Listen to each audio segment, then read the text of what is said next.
We are live. Maybe let's start with Nathan today and then go up. Okay.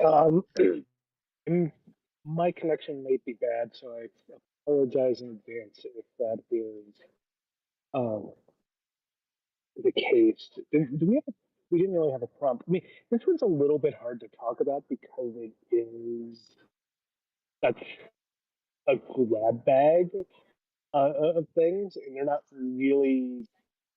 even really thematically related, except that it's like what doesn't fit into everything else. Um, I mean, for me personally, I continue to find the zero knowledge fascinating the sort of future facing cryptography um, the most fascinating part. So that's kind of at the towards the end of this. Um, it's funny. I often up until just a few years ago, I think I was pretty skeptical that fully homomorphic encryption was actually going to go anywhere. But there are actually like good applications for it. Like, so I think actually Amazon has a service that's a fully homomorphic encryption service. Maybe it's Microsoft. I mean, it's very, very slow, but the fact that it's there now, like, points to the fact like this thing has not only demand, but it's good enough to have great legs to it. Um, so we'll see. I mean, I think a, I am a little bit skeptical still some of the timelines with quantum computers, but they do seem to be happening maybe a little bit faster than I thought. So maybe before I die, everybody will have a quantum computer in their pocket. Who knows? Stranger things have happened. Um, I think it's interesting that a lot of this does overlap strongly with other parts of the roadmap in ways that Vitalik doesn't really even talk about. Because you have ZK Snarks coming up again. You have these questions of how to optimize EVM, which tie into some of the ideas from the last one we read about maybe even replacing the EVM or making EVM have a special case of general system. Um, so it is it's like it's just a grab bag, but it's a grab bag that very strongly overlaps with a lot of the other things that are going on here. Yeah, I mean, I don't have much to say. I think beyond that, I do. This is a little bit outdated in that I can remember. I think the EOF proposal, at least the initial parts of it, are out now. Um, and I think that there's some initial count abstraction has also been rolled out now. I forget the details. I haven't been following the books that closely. Um, so this stuff is gradually happening. Um, and the count abstraction, I have a whole bunch of videos and little papers because it seems like there's a lot of, now that it's either out or imminent, I am seeing a lot of people, or not, I don't know if a lot, but like on the security channels, there seems to be a lot of debate about whether it's a good idea. But I have not had a chance. Um, Not really any coherent thoughts, but that's what's in my head as I'm passing up to. Uh, yeah, this was not an easy read, but yeah, like what I understood was Splurge basically wants to have a more mature EVM, and it seems like what I've heard that some of it is already being implemented with EOF. I don't know if it was there in the last, but hard fork, but it seems to be there is a lot of work being done on EOF. EOF seems to be something like the ELF files you have on Linux. So it's like a standardized way to organize the binaries. It seems something similar to that.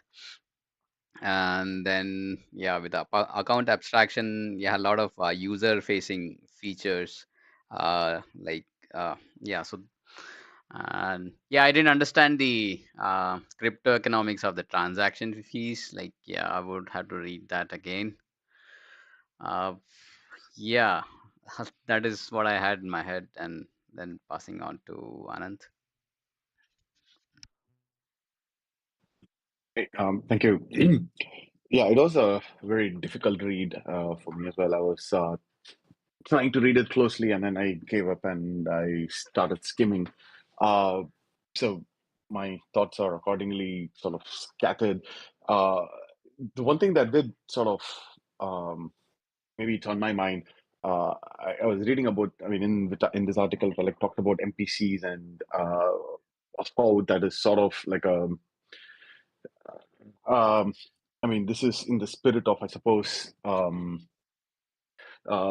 extending like programmable cryptography use cases in like more deeper way. I was trying to think of another MPC, and I was chatting with ChatGPT, and it actually came up with it. And the MPC that it used was like massively parallel computations, and I don't know, because it was so hard for me to follow this. I thought it was interesting to sort of contrast those two kinds of MPCs, like massively parallel computations and multi-party computations. So it seems like the reason I was thinking about that is I was wondering as I was reading this, like where does Ethereum and the blockchain-based technology fit into in the face of AI, obviously, but you can use that as a proxy. I mean, you can use massively parallel computations as a proxy for that. And uh, I didn't, I don't think I arrived at anywhere interesting, but I thought that was interesting contrast that I picked on. The other point I picked on was yeah, EIP 1559, and sort of, I think Vitalik addresses this, or at least he talks about some of the issues, the way it's currently built, and I think he mentions that the blob 4844 pricing addressed some of those deficiencies, uh, and that the future improvements is multidimensional pricing, and sort of wants to come up with a way to meter, I suppose, gas for different types of resources with very appropriately complicated way of calculating them. And uh, yeah, I mean that was interesting, but again, it made me wonder about like a thin protocol versus a fat protocol, maybe like how much of that is at the L1 level, and how much of that could be delegated uh, up to like L2s and other systems on top. And the reason was that I think this week I read that the blob fees, uh, or rather the ETH burn due to blob transactions had overtaken everything else on Ethereum, which I thought was really cool. That blobs are uh, like it seems like blobs are a mechanism to scale, uh, and so if a certain pricing shortcoming is addressed with that, then how much should we how much should that be spending on making such changes to L1 sort of gas market, which made me to another point, which makes me also think about the crypto economic aspect of these systems, uh, which perhaps then, like to my earlier contrast between NPCs, it seems like this sort of the fact that economics and technology are so tightly intertwined in these systems is perhaps the way that these things will evolve in the future. And trying to fit any other types of computation into this uh, maybe doesn't work. I'm not sure. Uh, the last thing that was on my mind was again, like I was randomly looking at some uh, complexity classes with ChatGPT, and like how Ethereum and other blockchain systems use some of it, and how they take advantage of some of the hardness of those complexity classes. And it basically quickly evolved into it came up with these axioms, which I thought was really cool. Which is I was wondering how. I was reminded that Ethereum. I think Vitalik had written another blog called Ethereum and Cultural Projects. I was trying to think of how the sort of the cultural values of Ethereum is sort of shown in the way that like different approaches, like it shows in the different approaches that's been taken to scale, and it came up with these three things, which I thought was really cool, and I'll share the chat. One thoughts.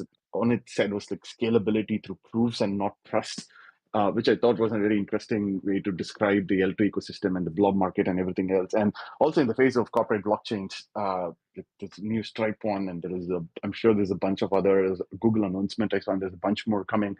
The scalability to proofs and not trust seems like an important sort of thing to look for and see if I don't know if anyone has like fully decentralized sequencers. I have to keep up. I haven't kept up with L2B, but that seems like something to think about. It's good. It subsequently built on the fact that there's determinism at the base layer, but flexibility at the edge. Again, it's sort of related to 1559 that I was talking about. Maybe the last one was like I thought was very cool. It's just everyone can verify, but only one party must compute, which ultimately is the point of these systems. Is like you don't have like everybody do the same computation over and over again, but still guaranteeing a set of security properties related to the computation itself. Uh, anyway, it was kind of chaotic all over the place, but these are things that are on top of my mind while I was reading through it. I'll stop there and I'll pass it to Venkat.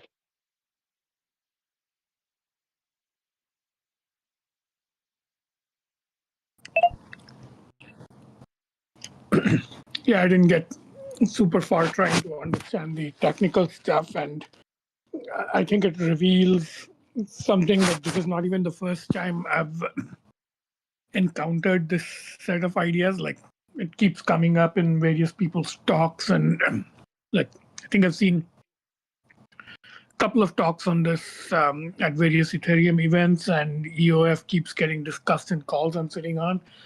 And usually when I kind of like I'm paying attention to a topic with partial attention across multiple like conversations or readings or something, I start to get a glimmer of understanding and orientation. With this set of topics, I haven't, which is slightly worrying because I'm not a genius, but I think I'm reasonably technically literate. And if after exposure for like a year and a half to 2 years, I'm still kind of foggy on what the hell this is even about, it doesn't say promising things for the future of technology in a couple of ways. The first is the number of people who can work on this stuff is like super limited. And the second is there's a danger to it being like increasingly esoteric concerns that create a roadmap that's like too complicated, and the few people who can work on it can't really see that the complexity is galloping ahead of the applicability, and then you get something like the Xanadu project of Ted Nelson. Like if you guys remember what happened there, Ted Nelson's was one of the original visions of hypertext, which was based on one of our bushes, but it was like hugely complex and had like lots and lots of very interesting features that people who were formerly interested in hypertext were super interested about. But when hypertext finally happened in the form of the web, it's kind of like a reduced subset that just worked well enough with good enough guarantees. It didn't have everything that the original vision promised. And now people are trying to recover it a little bit.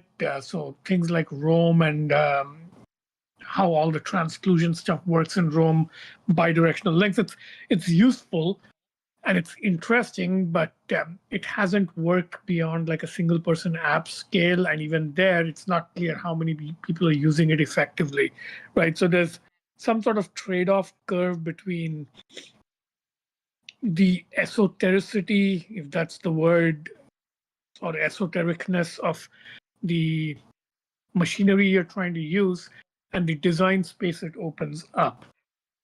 In this case, I would say the only part of this whole essay that I really kind of understood a little bit was that last example of increasingly capable voting, right?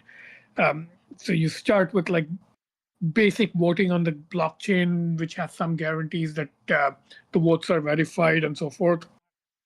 And then you work up the stack from ZK to fully homomorphic encryption to the individuality obfuscation, and apparently you get more and more secure voting with increasing guarantees and prevention of coercion, and that was interesting. The idea that you can vote, but you can vote and you prove that you voted according to the rules, but you can't prove that you voted a particular way. So even if somebody wants to threaten and coerce you to vote a particular way, since they can't actually make you prove how you voted, coercion becomes kind of useless. So that I thought was an interesting mechanism for 100 years from now, post-democratic governance systems. But it's slightly worrying that that's the only example that illustrates the vision here. In general, when you have like a really powerful technology, or in this case, a whole powerful stack of technologies, it should open up like a vast universe of possibilities, right? Like take the idea of um, interstellar travel. Like even an idiot who doesn't understand anything at all about space technology, it doesn't take much to appreciate just how much potential amazing stuff is opened up if you can travel to the stars. Here, I hear all these extreme cryptography people getting super excited about all this stuff, but I personally struggle to understand, all right, what universe is opened up here. So that's one problem. The first problem I mentioned of right now, like maybe 50 people in the world are capable of understanding this and working on it. That problem may go away. Like when Einstein invented general relativity, people said that only 5 people in the world understand it, and maybe that'll be the most who ever understand it. And today I would say thousands of people understand general relativity well enough to do useful work with it, right? Like graduate level physics work. Yeah, the first part, so I think the two parts of this article are quite distinct. The first part on optimizing and improving the EVM, that sounds like fairly standard kinds of conversations you hear in the semiconductor world, and trade-offs between risk and CISC and how much complexity to put where.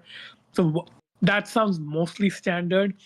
One part that's not so standard is what to enshrine in the L1 and the EVM versus what to put in the L2. That conversation I think is trickier than we realize. But all that is still standard engineering. But the second part of going all the way to a quantum and resistant crap, that's kind of science fiction. And the middle part on account abstraction, I've heard lots and lots of arguments. It's a very messy part of the roadmap where there isn't as much agreement as I think people want. But the general justification for that, I think MetaMask just rolled that out, some version of social recovery, right? That's, I think, a use case that everybody, even retail users, can understand, which is you lose your keys, you lose your coins. That's a very fragile state. And if we can get to a point where you can get a few friends to help you recover accounts, and it's a more flexible workflow than the multi-sig vault that we use, that would be helpful. So I think there's basically 3 parts to the Splurge thing. The first part is kind of obvious, mature state semiconductor kind of engineering. The second part is a new set of problems that I don't think have been encountered in any form before and existing computing technology. The third part is science fiction.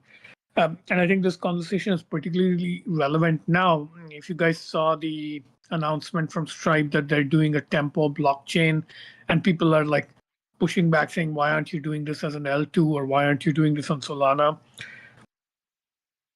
That's, I think, right. And this essay is the context of that conversation. And that is actually exactly the thing I was mentioning earlier, right? If stable coins work out and 80% of the value of Ethereum is transactions on Base using stable coins, and that use case has a lot of competition from things like Tempo or Solana, what is the rest of Ethereum for? Is it overly complicated esoteric stuff that is only of interest to a few priestly types, and the actual usable part of all this stuff is similar to hypertext as it actually happened. And the rest of Ethereum is a little bit like Ted Nelson getting mad that nobody's using the rest of his ideas and creating the true hypertext. Like, if you guys know the story, Ted Nelson basically got increasingly angry at the industry for doing what it did, and he became bitter and a recluse. There was like a hatchet job on him on Xanadu that was written in 1990s Wired magazine. I think we read it at some point in this chat, and now he's kind of like a bitter old man. That's not an unlikely possibility here. This could be the way Ethereum goes. Like 20% of the functionality builds 80% of the value, and industry forms around that 80% of the value that has multiple competitors, and then old school Ethereum types sit around being grumbling and bitter about why the rest of the roadmap was never done. So that's my gloomy scenario here. But I think the optimistic scenario is if a few of these things do get worked out and more use cases than just an esoteric pathway of weird voting systems happens, some very interesting things could happen here. Anyway, yeah. So that's some reactions, not to the technical core of the article, but I guess the implications. Just one comment about like uh, about this being some esoteric stuff. Uh, I can only comment about like the EVM stuff. So EVM is basically a stack-based machine. So generally, if I'm working on a small risk machine, so I kind of understand like what is happening from the application level to all the base to the small registers inside the CPU. So it's kind of like I can get an idea and then basically simulate it in my head what's happening. But like since this is like a stack based machine and then the entire tooling is separate, so it's completely kind of isolated from the rest of the let's say computing industry. So basically if I want to contribute something, I cannot just go and see okay what's happening here. It's basically requires dedicated time to study how the EVM is functioning and how the entire stack is put together. So I think that also makes it a little more difficult to like for people to get into Ethereum itself.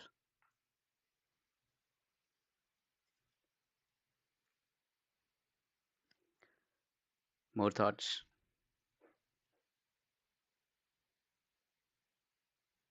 Reacting a little bit to what Zencat was saying, it kind of some of this like the really more abstract science fiction stuff reminds me a little bit of the relationship with various strains of anarchism to how societies actually evolve. Like there's definitely been ideas that emerge in those communities, both formally anarchist and sort of like anarchist precursor communities that have penetrated the mainstream. But I feel like a lot of like hardcore anarchists and anarchist communities are kind of like grumpy because nobody really seems to be interested in actual anarchism.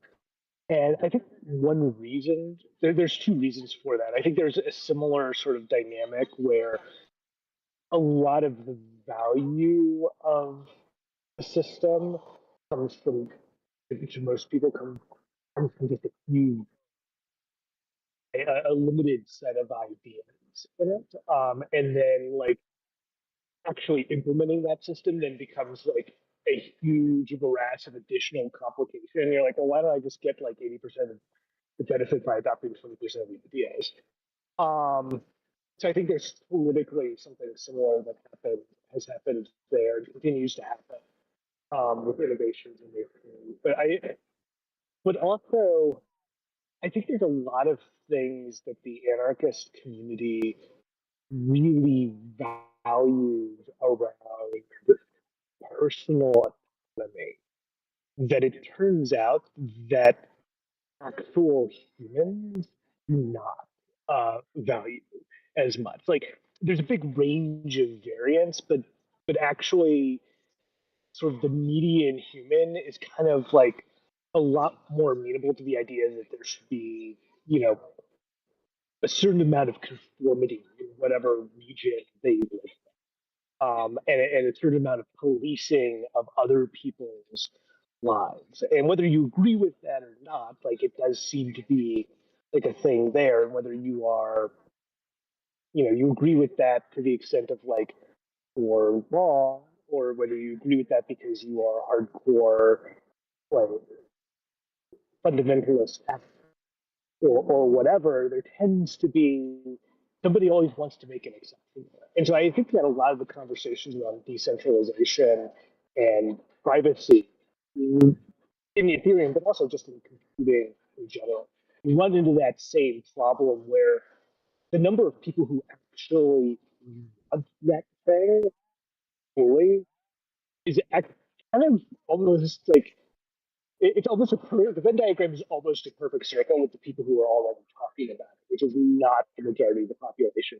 And most people want like some privacy, but they don't really want like an absolute privacy. And most people seem to want, or at least in the US, seem to favor a high degree of decentralization, but they're not really into like a completely decentralized system.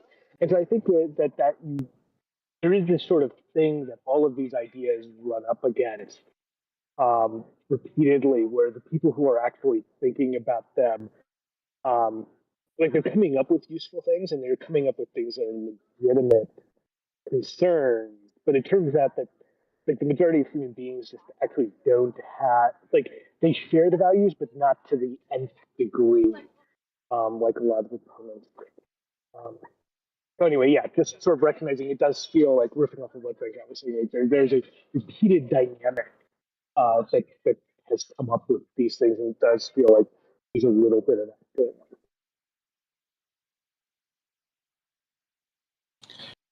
Quick note on that last point. I guess one optimistic note is everybody in Ethereum does seem to like the XKCD cartoon about the $5 wrench attack, right? So the $5 wrench attack is kind of like a good thought experiment to like this tendency towards too much esoteric abstraction, and then in that process you develop a blind spot towards a very simple expansion of the um, realism of the use case that shows you that the entire abstraction stack is worthless if somebody does this one other thing. In this case, the $5 wrench attack kind of like makes the rest of a lot of your stuff pointless. And because they've internalized this, when they do some abstractions at least, it does have like interesting bits of realism, like the thing I pointed out about even the esoteric voting mechanism stack, the fact that they've thought of a way in which it is coercion resistant, where people can't force, you can't reveal how you voted even if you wanted to.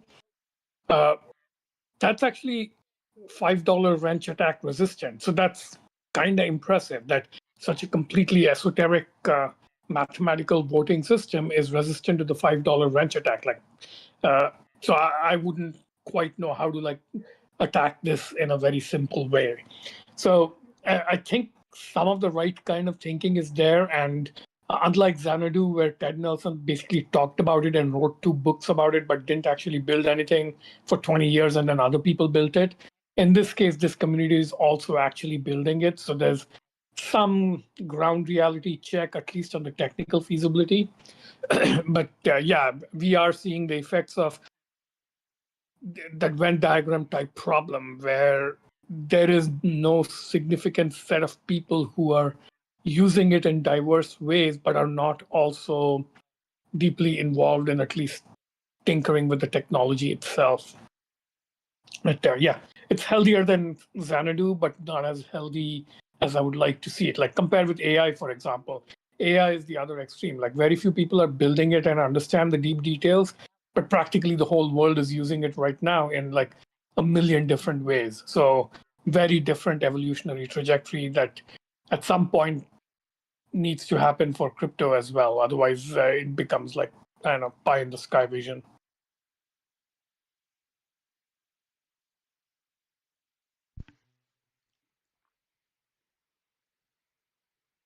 5 minutes left. More thoughts?